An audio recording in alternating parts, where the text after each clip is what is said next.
वैसे लास्ट की वीडियोस में हम लोगों ने चालू किया था एक नया फाइलम सीलेंट्रेटा फाइलम को, ठीक है ना, जिसमें हमने बात कर ली थी पॉलीमॉर्फिज्म तक, जिसमें हमने मुख्य रूप से बात की थी इनका शरीर है। दो पार्ट्स में हमने डिवाइड किया था। ऊपर वाला भाग था ओरल पार्ट, ठीक है ना, मुख्य भाग था। नीचे वाला पार्ट था अब मुख्य या एबोरल पार्ट था, ठीक है ना। साथ ही यह शरीर क्या था, बहुकोशिकीय था, मल्टी सेलुलर था।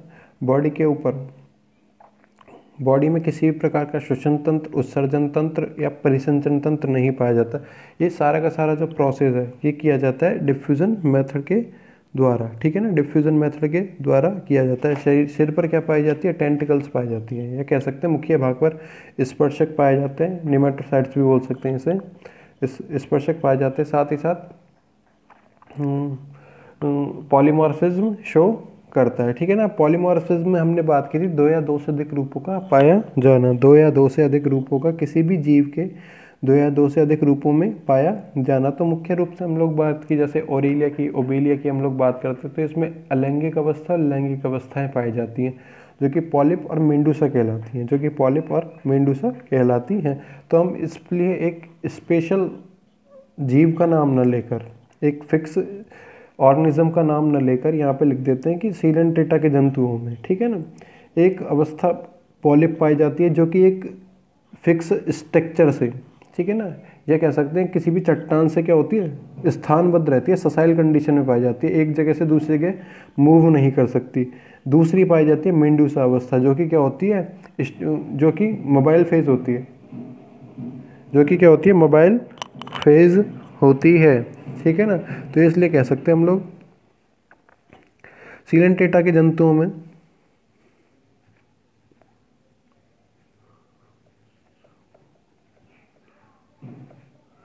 सीलेंट्रेटा के जंतुओं में दो स्वरूप मिलते हैं, दो स्वरूप मिलते हैं जिनमें स्थानबद्ध, स्थान मतलब बद्ध का मतलब होता है ससाइल,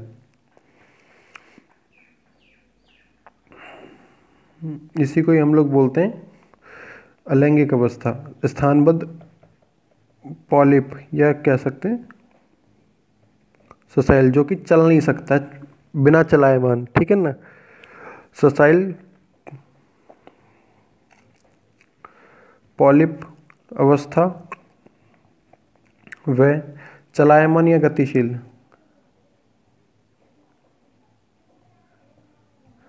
चलायमान या गतिशील मतलब मोबाइल फेज,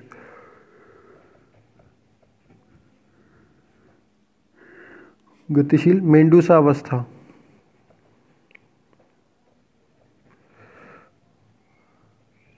मोबाइल मेंडूसा अवस्था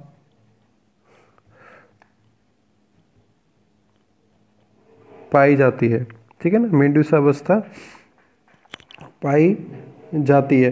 ज़्यादातर जीव क्या होंगे यहाँ पे, समुद्री पाए जाएंगे। जैसे कि हम लोग बात करते हैं जेली फिश की बात करते हैं, ओरेलिया उसका नाम होता है। हाइड्रा की हमने बात की है। स्वच्छ जलीय जंतु होंगे, मोस्टली एक्वेटिक तो होंगे ही होंगे, ठीक है ना। एक्वेटिक में मतलब जलीय जीव तो होंगे ही होंगे। उसमें हमने बात की है कुछ स्वच्छ जलीय होंगे, मतलब नदियों में तालाबों में रहेंगे, कुछ होते हैं समुद्री जीव होंगे, ठीक है ना। सीलेंट्रेट के जंतु, सीलेंट्रेटा के जंतु स्वच्छ जलीय या समुद्री जल में, मराइन वाटर, समुद्री जल में निवास करते हैं, ठीक है ना, समुद्री जल में निवास करते हैं। कुछ कुछ सदस्यों की यदि बात की जाए तो कुछ सदस्यों में क्या हो सकती है, मसल सेल्स पाई जा सकती हैं, जैसे कि पेनिटुला वगैरह होते हैं, ठीक है ना। इनमें क्या पाई जा सकती है, मसल सेल्स पाई जा सकती है।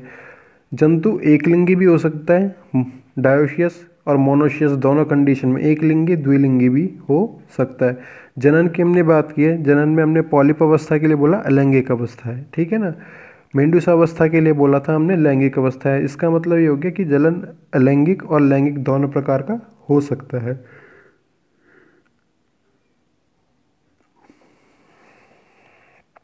कुछ कुछ सदस्यों में पेशी कोशिकाएं, मसल सेल्स, पेशी कोशिकाएं, मसल सेल्स पाई जाती हैं, मसल सेल्स पाई जाती हैं, ठीक है ना। सीलेंट्रेटा के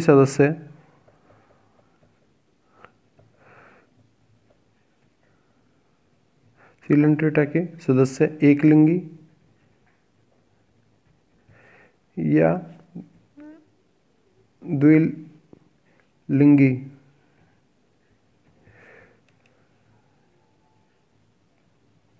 मोनोशियस एंड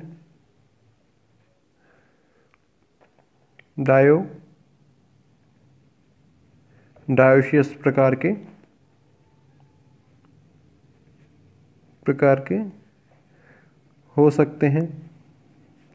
इनमें जनन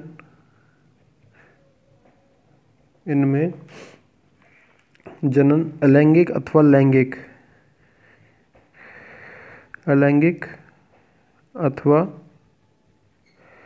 लैंगिक प्रकार का मिलता है। जनन अलैंगिक या लैंगिक प्रकार का मिलता है।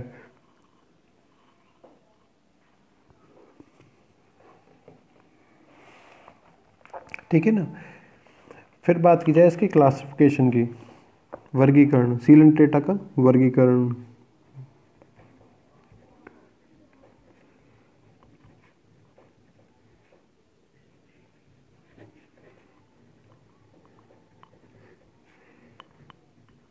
क्लासिफिकेशन ऑफ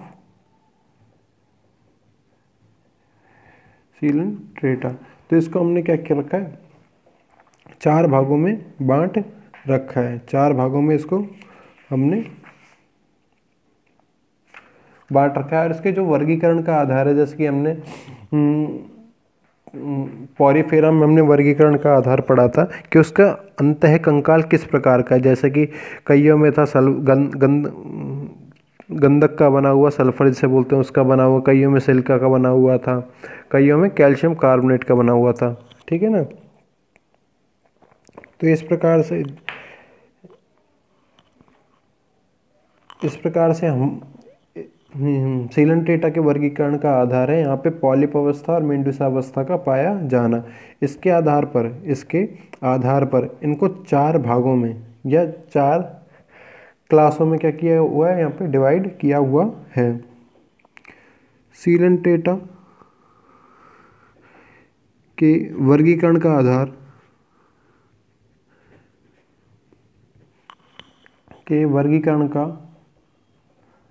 आधार सीलेंट्रेटा के वर्गीकरण का आधार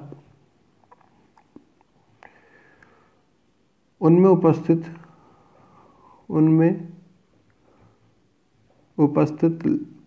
अलैंगिक व लैंगिक जनन,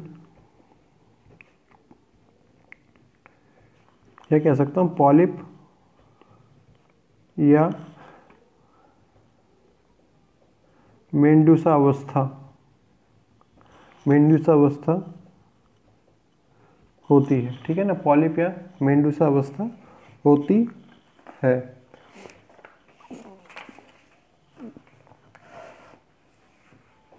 तो इसमें फर्स्ट जो अवस्था पाई जाएगी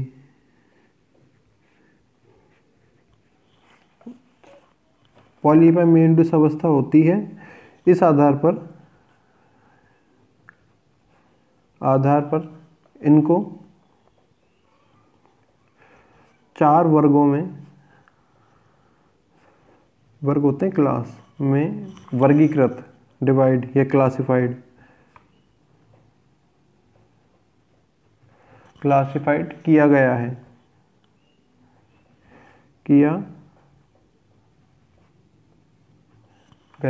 ठीक है ना। तो फर्स्ट क्लास थी हाइड्रोजोआ।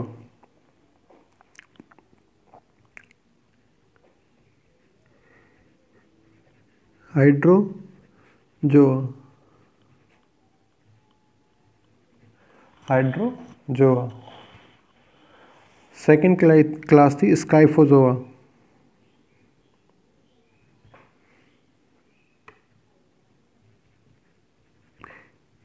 स्काइफोजोआ।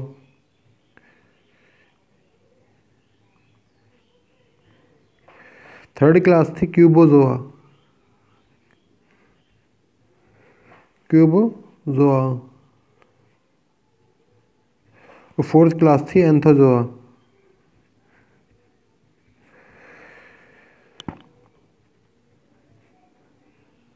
फोर्थ क्लास थी एंथोजोआ। जैसे कि फर्स्ट क्लास है हाइड्रोजोआ, इसका नाम से ही समझ में आ रहा है एक चीज़ आपको कि हाइड्रा, ठीक है ना, हाइड्रा के ऊपर इसका नाम दिया हुआ है हमने, हाइड्रोजोआ। सेकंड था स्काइफोजोआ, ये होता है स्काइफा के आधार पे हमने इसका नाम दिया हुआ है। फिर है क्यूबोजोआ, इसका एक छोटा सा एग्जाम्पल है, छोटा सा ही ये क्लास होता है। टेमाया इसका क्या होता है, अच्छा एग्जाम्पल हो सकता है। एंथोजोआ, जिसमें गोर्गोनिया, पिनिटुला, क्यूनेरिया आते हैं, ठीक है ना। तो सबसे पहले हम लोग चालू करते हैं हाइड्रोजोआ क्लास,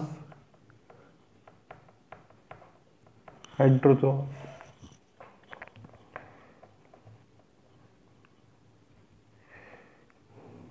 क्लास, हाइड्रोजोआ, ठीक है ना।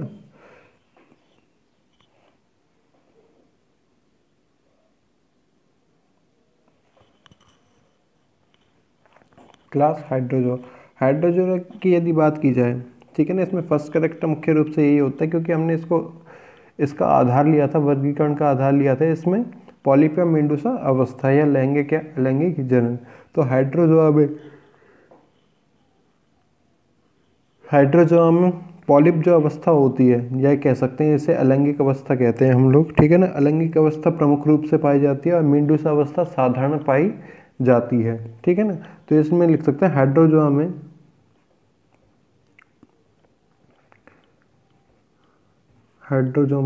एक्चुअल में फर्स्ट ईयर में आपके इनके क्या है, प्रैक्टिकल भी हैं। फर्स्ट ईयर में इन सारे फाइलम्स के या एनिमल्स के आपके प्रैक्टिकल में, तो प्रैक्टिकल भी है, प्रैक्टिकल में आपको स्लाइड बनानी पड़ेगी, ठीक है ना। प्रैक्टिकल में आपको स्लाइड बनानी पड़ेगी, तो स्लाइड में आप लोग देखोगे तो इनके एनिमल्स को अच्छे से देख सकते हो। उसमें पॉलिप स्टेज, मेंडूसा स्टेज है जो कि हम लोग डिफ्रेंशिएट कर रहे हैं, ठीक है ना। इसको आसानी से देखा जा सकता है, लैब में जब भी हम जाएंगे तब हम बता देंगे। हाइड्रोजोआ में पॉलिप अवस्था प्रमुख रूप से पाई जाती है, प्रमुख अवस्था के रूप में कह सकते हैं, प्रमुख अवस्था के रूप में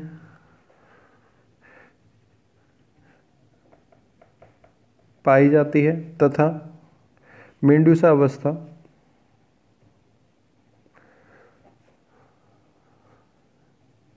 साधारण रूप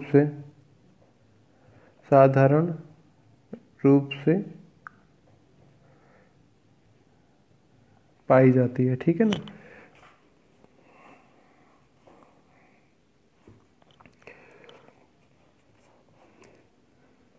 इनमें क्या है, स्टोमोडियम नहीं पाया जाता। अब बात की जाए स्टोमोडियम, ये है क्या। स्टोमोडियम होता है जितना भी ये गैस्ट्रिक जूस का रिलीज किया जाता है, या कह सकते हैं जिसने भी डाइजेस्टिव एंजाइम्स का, ठीक है ना, पाचक रसों का स्त्रावण किया जाता है, जिसका मुख्य रूप से निर्माण किया जाता है एक्टोडर्म के द्वारा, ठीक है ना, एक्टोडर्म के द्वारा। तो ये क्या है, स्टोमोडियम कहलाता है ये संरचना। दोबारा बताता हूँ, स्टोमोडियम, ठीक है। इनमें स्टोमोडियम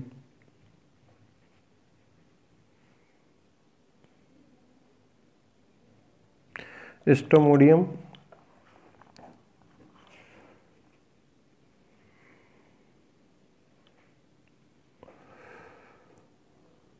जठर संवाही गुहा का अग्रभाग, एंटीरियर पार्ट ऑफ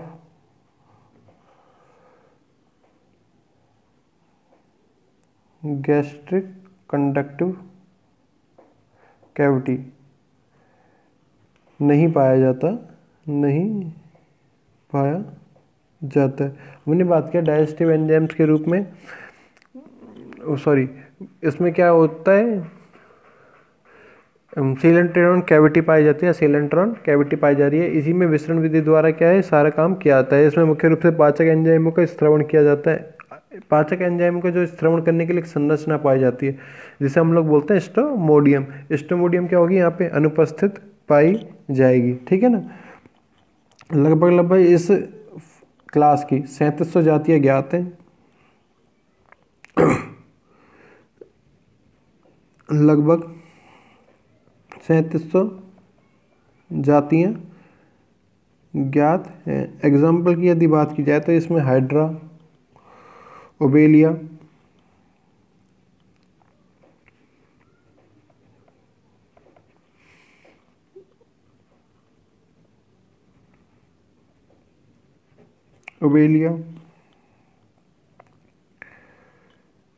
वेलेला,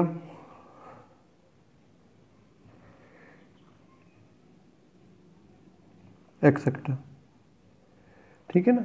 ये हो जाते हैं, बाकी हम लोग देखेंगे नेक्स्ट वीडियो में। Thank you.